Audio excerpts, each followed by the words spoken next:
जैसी उम्मीद की जा रही थी वो नहीं हुआ।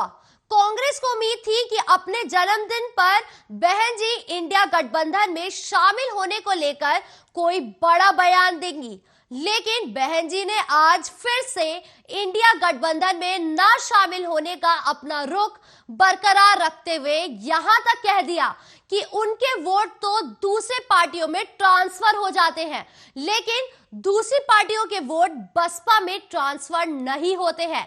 इसके साथ ही उन्होंने अपने राजनीतिक संन्यास की खबरों पर भी पूर्ण विराम लगा दिया। ये सभी जानते हैं कि लोकसभा चुनावों को लेकर तैयारियों में जुटी विपक्षी पार्टियां मायावती को भी इंडिया गठबंधन में शामिल करना चाहती है। कांग्रेस को लगने लगा है कि अब यूपी में समाजवादी पार्टी के सहारे नैया पार नहीं लग सकती।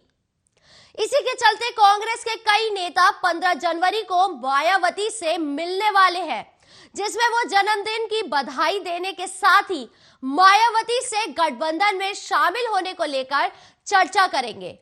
जिस तरह से पिछले कुछ समय से कांग्रेस और समाजवादी पार्टी के बीच वाद विवाद चल रहा है, ऐसे हालत में बहुजन समाज पार्टी कांग्रेस के लिए बहुत जरूरी हो गई है।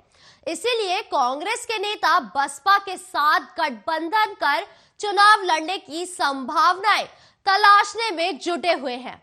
जिस तरह से पिछले कुछ दिनों पहले प्रियंका गांधी ने बहन जी से दिल्ली में मुलाकात की और यूपी कांग्रेस अध्यक्ष अजय राय बसपा को लेकर अपना बयान दे रहे हैं, उससे यह साफ हो रहा है कि कांग्रेस बसपा को अपने साथ लाने के लिए सपा से दूरी बनाने में कोई कोताही नहीं बरत रही है। यही वजह है कि दिल्ली में सपा और कांग्रेस के नेताओं के बीच बैठक होनी थी, लेकिन बैठक रद्द कर दी गई। गठबंधन की 5वीं बैठक में भी समाजवादी पार्टी और अखिलेश यादव नहीं थे।